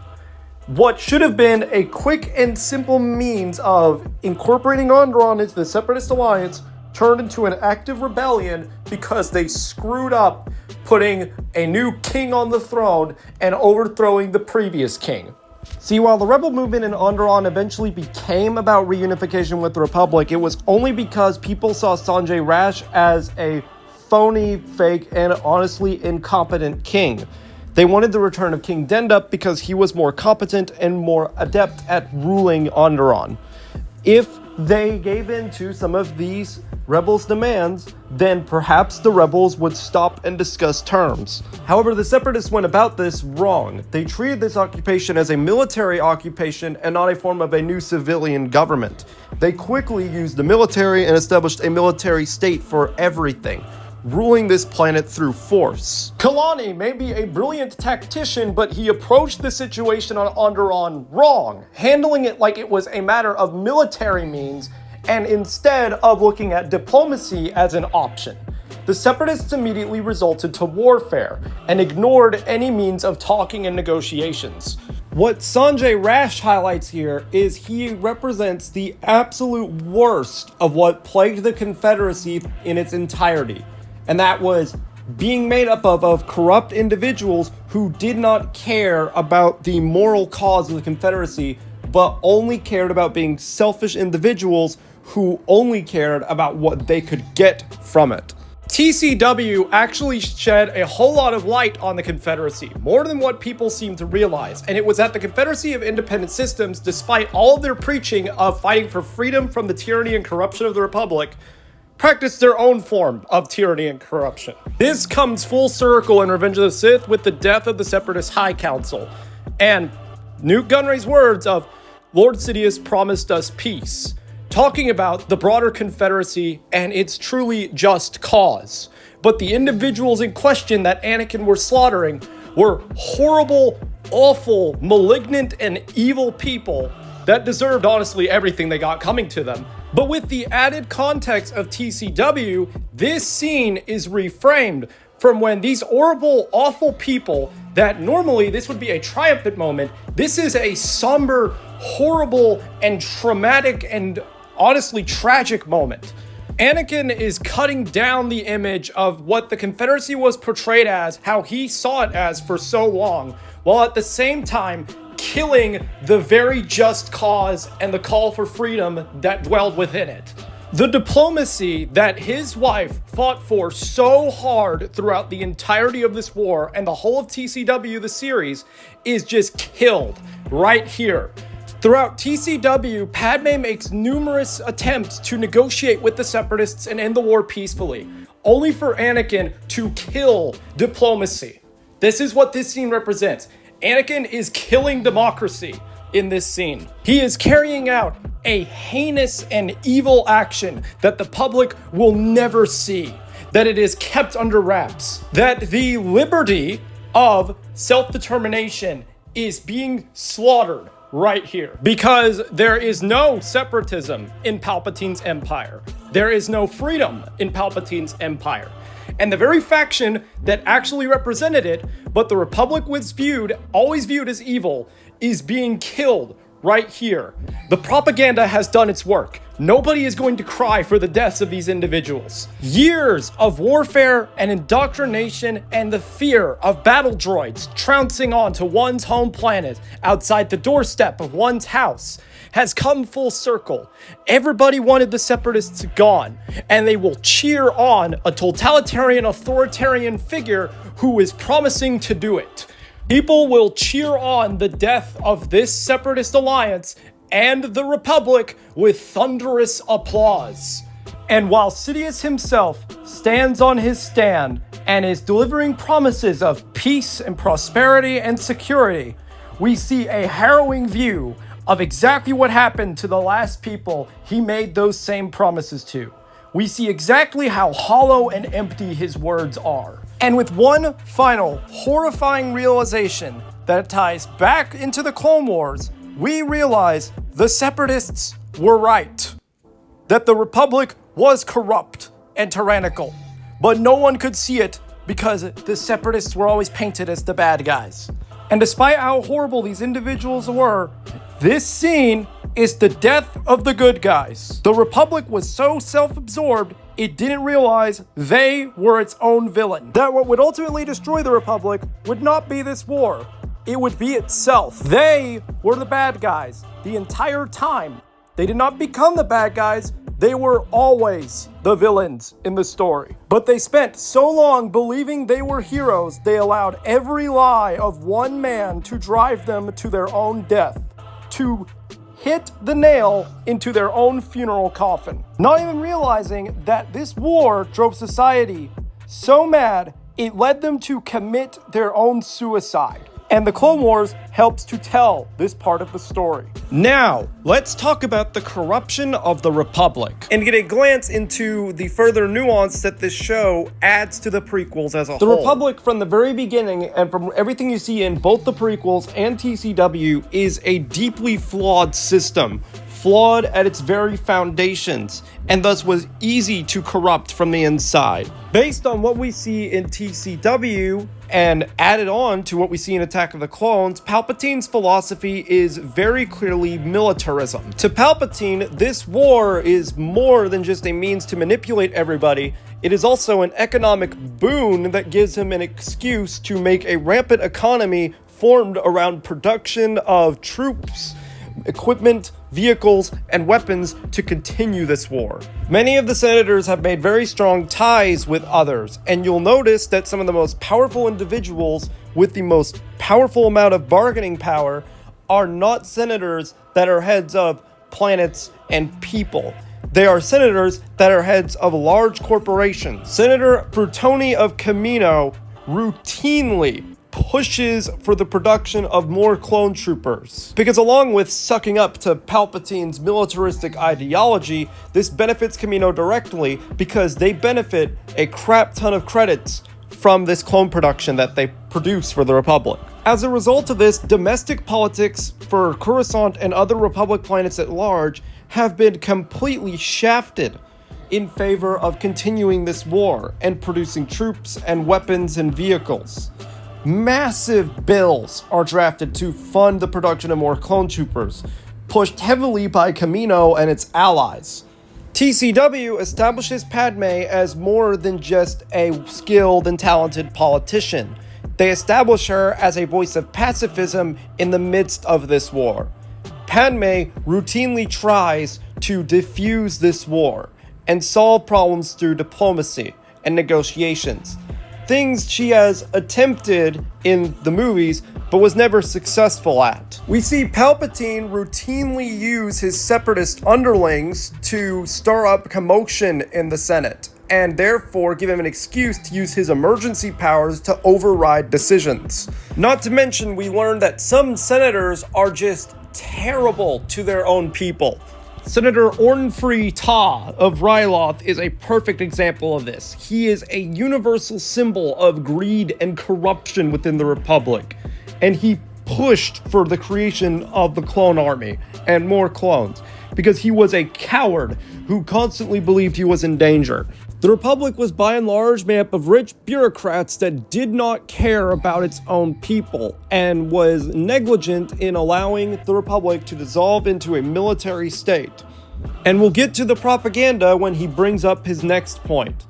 I've spoken a lot about how the clones being complicit in the elimination and brainwashed at the same time is the point. However, the Clone Wars chickened out. The inhibitor chips are both the clones being complicit and being brainwashed. What you and every other EU fan fails to understand is that the inhibitor chips are objectively better than the story that came before, because it adds another layer of tragedy that fits in exactly with everything else shown in the prequels. And the EU version of the story fails to explain and actually has one major giant contrivance, and that is it fails to account for the propaganda narrative. The propaganda narrative was hinted at all the way back in A New Hope by George Lucas. Hey, we don't serve their kind here.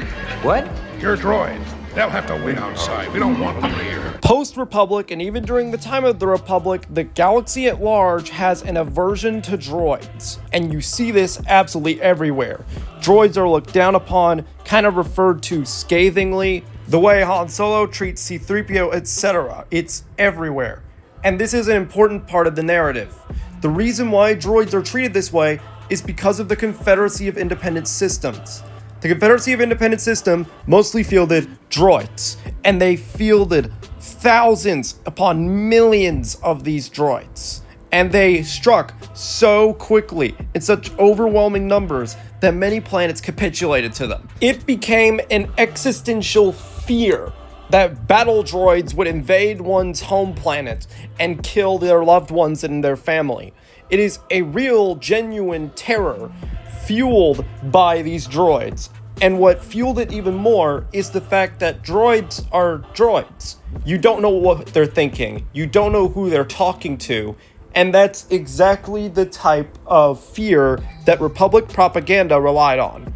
So it therefore makes sense that the public of the Republic would not field anything remotely similar to droids.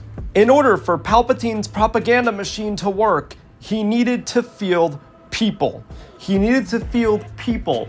But the issue is that there were not enough time to properly gather up and militarize all of the individual militias of the systems within the Republic. The clones basically being organic droids does not work because it defeats the propaganda.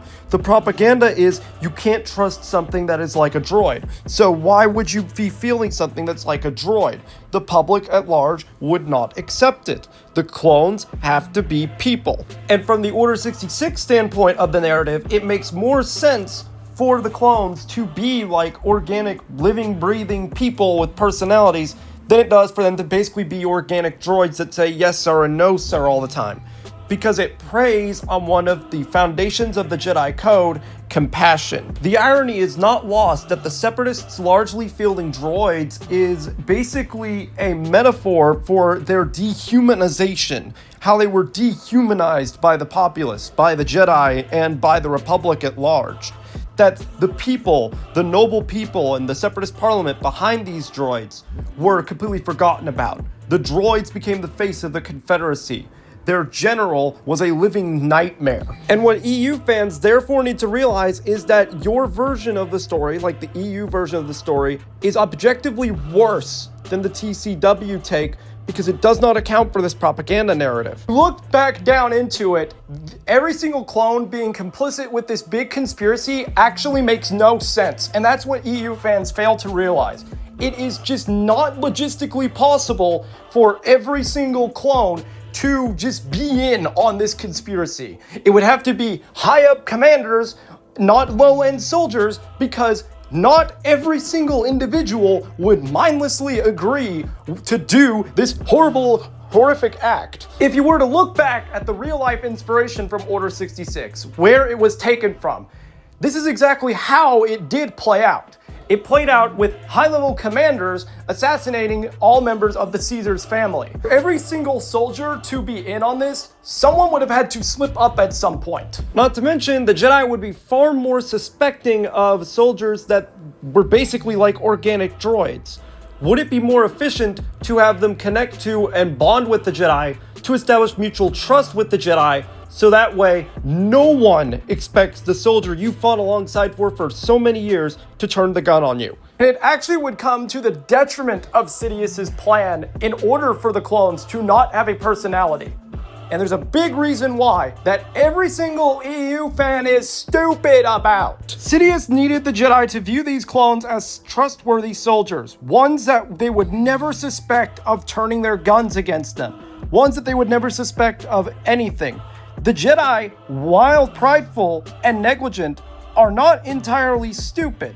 A lot of the stuff they do in both the prequels and the Clone Wars reacts with sound logic, but they're just being manipulated by a Sith Lord. Why would they believe Qui-Gon Jinn, who is one Jedi, claiming that the Sith have returned based on just his anecdote alone and no photographic evidence or anything like that, when the Sith have been gone for 1,000 years? It's not like someone that's just disappeared for like 5 years, 10 years. No, they were basically extinct and out of most living Jedi's minds for 1,000 years. And thus they had zero reason to suspect that Maul would be waiting for Qui-Gon on Naboo. The true problem with the Jedi, though, is that they make decisions based on a combination of logic that is inspired and based on their code, tradition, and religious dogma. And so with that in mind, we see what Palpatine is preying on, and that is compassion, which was a big part of the Jedi code. He is preying on the Jedi's compassion for their own men. It wouldn't make sense for their men to be distant because the Jedi would not feel as compassionate for them. You would be more expecting of basically an organic robot to turn against you than a friend that you have, or even just a person that you have fought alongside for years and has sworn loyalty to you and the side you defend. You would never suspect them to be the ones to hold the gun against you. This is what makes this story inherently work better than the EU's ever did, because it doesn't make sense that the Jedi would at all get attached to the clones in the way they were displayed in the Star Wars Expanded Universe. And what is going on here is that the clones are just another pawn that Palpatine throws away when he's done with them. That is what happens here. And I don't know how you and other EU fans don't realize that. Grow up and realize that your story sucked, okay? It doesn't make logical sense, and it's clearly not what George Lucas wanted because he retconned it. And acted like it was a kill switch that made the clones mindless. It is deeply entrenched subliminal brainwashing that is embedded into their mind, and it activates instantly, while real brainwashing takes time. It does not make them mindless per se. That is you misunderstanding how inhibitor chips work.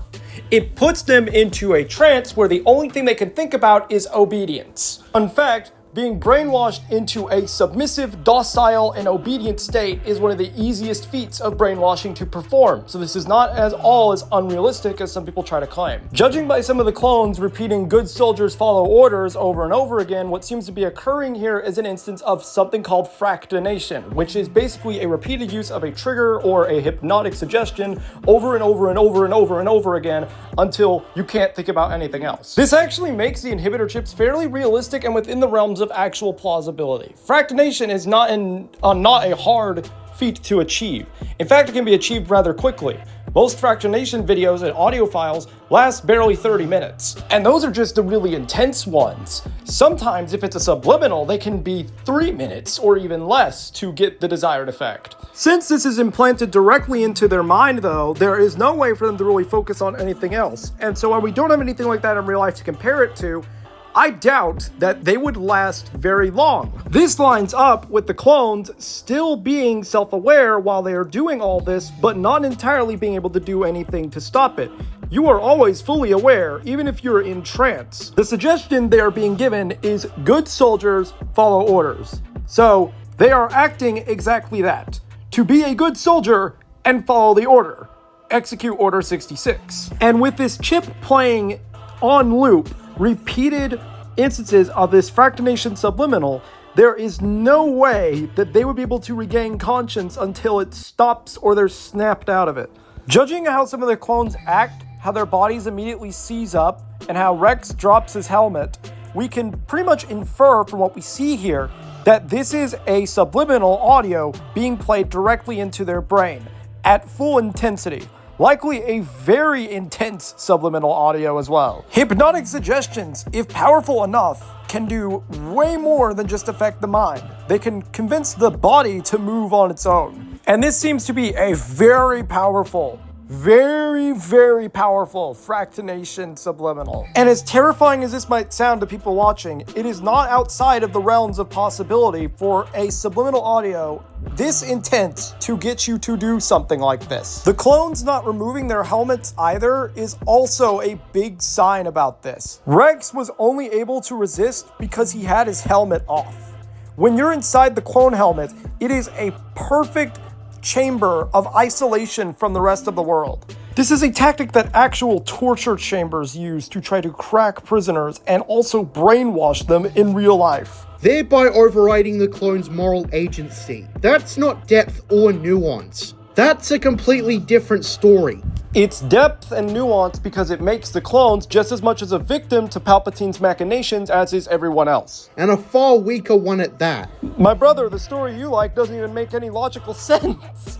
Making the Jedi morally correct in the Clone Wars instead of a compromised faction that means well. Bring in the flamethrowers!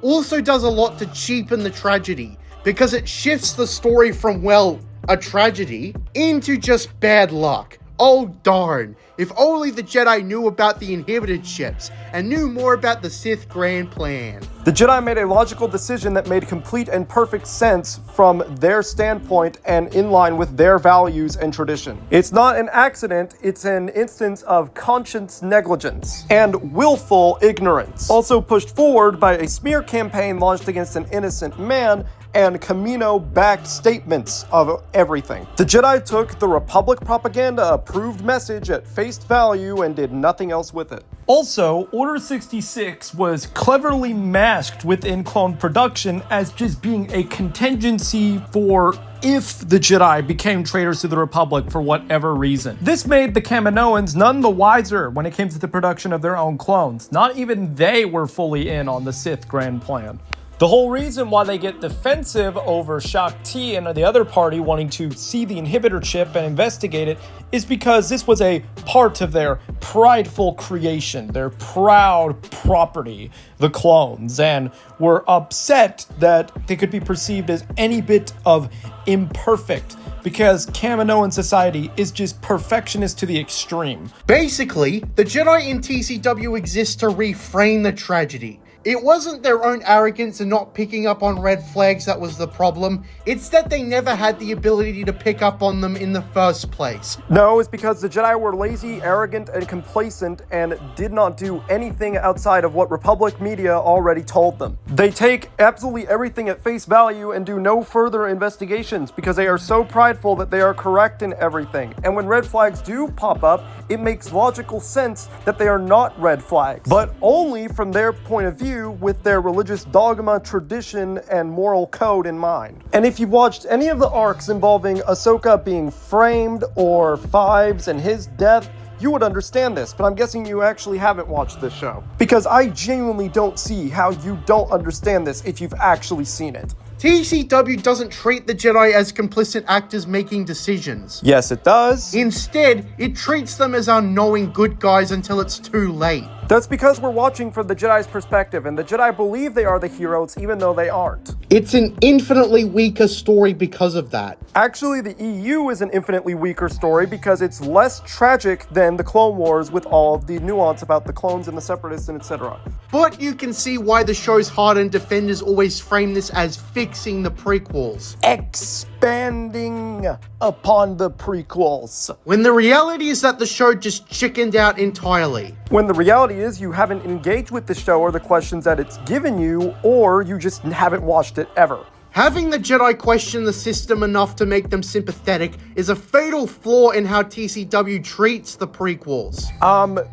Are we even watching the same show? The Jedi don't question the system. If anything, they just run along with it mindlessly. When the Sifo-Dyas investigation comes up with dead ends and a connection to Dooku, they don't renew it. They just accept that as face value and move on, because they're too lazy and entitled to be bothered. The main fault that you see of the Jedi throughout this entire show is that they are confident in believing that they have already won this war. They are confident in that they can dispel the Sith's grand plan before the Sith even has a chance to spring it.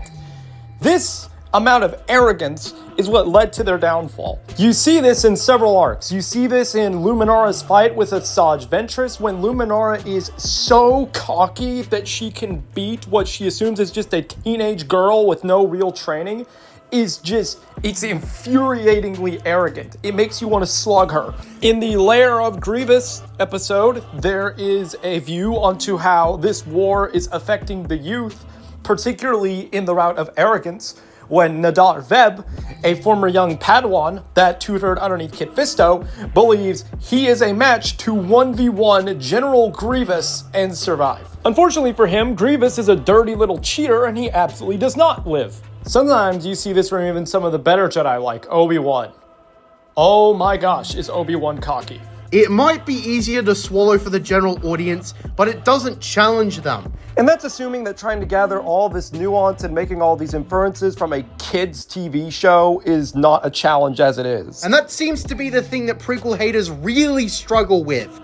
Being challenged. I think that kind of explains why parties like Cosmotard Variety Hour think of the prequels in simplistic, ignorant ways. He then goes on to rant for a few minutes about Cosmotard Variety Hour, which is another YouTuber that he has made multiple videos about on his channel. I don't watch the guy, so I'm not going to say anything here. Because he is literally cognitively incapable of nuanced thought or being challenged. This is an instance where your confrontational persona comes back to bite you in the rear, because I could say a lot of the same things about you when it comes to this show in specific, but I'm not going to.